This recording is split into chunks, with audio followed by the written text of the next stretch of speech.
Bima Pub, urahisi wa maisha.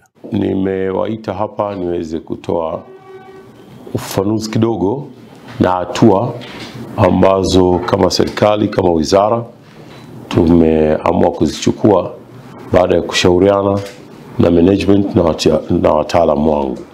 Hatua hizo na ufafanuzi huo unatokana na kadhia iliyojitokeza hapa karibuni, iliyohusisha gari la mizigo namba T137 DLQ likiwa na tela T namba 567 CUR, ambapo tumeshuhudia mama mmoja kwa jina alijitambulisha Bi Pamela akiwa katika kituo cha mizani cha pale Vigwaza mkoani Pwani, akilalamika juu ya mwenendo na tabia ambazo zilijitokeza dhidi yake.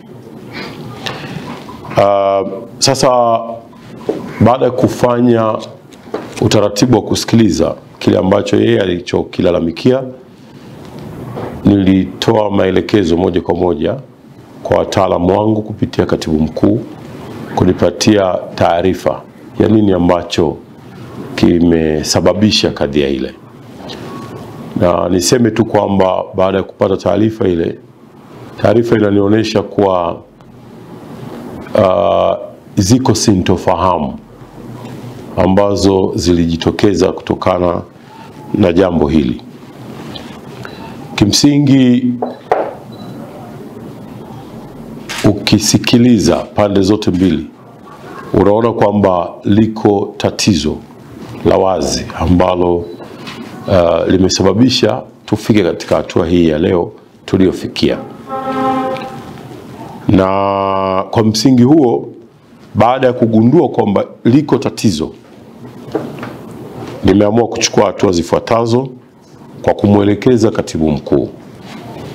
Moja ni kuwasimamisha wale wasimamizi wetu wa mizani wa hii tunaita T1, barabara nzima ya kuanzia Tunduma mpaka inafika pale Vigwaza. Nimeamua kutoa maelekezo ya kuwasimamisha wote hawa waliokuwa kwenye shifti kwa siku ile wakati tukio hilo linatokea. Na kwa nini nimewasimamisha? Ni kwa sababu tumefanya hivi kwa malengo ya kufanya uchunguzi, ambapo tumekwisha kuunda timu ya uchunguzi ambao nimemwelekeza katibu mkuu timu hii iundwe, na tayari imekwisha kuundwa kwa ajili ya kufanya uchunguzi wa kuanzia kule ambako gari iliingia katika nchi yetu mpaka kufika katika tukio ambako limetokea, ili tuweze kuwa na uchunguzi huru wa mwenendo, lakini vivyo tutatazama na mengine yanayoendelea katika mizani yetu hii. Timu hii itawahusisha maafisa wa serikali. Mimi mara baada ya kusikiliza timu ya wataalamu wangu waliponipatia taarifa ya awali, niliona wazi kabisa kwamba liko tatizo la kutokusomana kwa mifumo. Kwa hivyo nimetoa maelekezo haya yaanze kufanyiwa haraka sana utekelezaji wake. Sasa maelekezo ambayo ninayatoa ni kwamba mameneja ni lazima wawe wasimamizi number 1 wa mizani zetu zote. Hivi sasa tumeamua kuwaweka pembeni wale waliokuwa katika shifti siku ambapo gari hili lilikuwa linapita kupisha uchunguzi. Lakini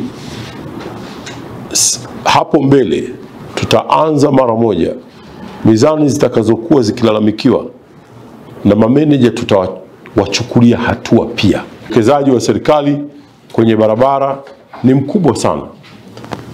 Barabara ya lami kilomita 1 ni wastani wa shilingi za Tanzania bilioni 1 mpaka bilioni 2.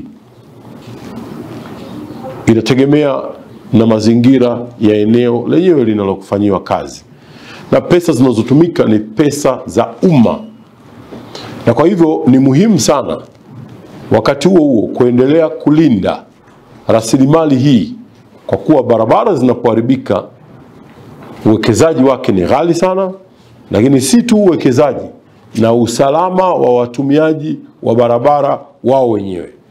Tunapokuwa na barabara zenye mashimo na zenye matuta zilizokuwa zimeharibika, usalama pia wa watumiaji wa barabara unakuwa ni wa mashaka.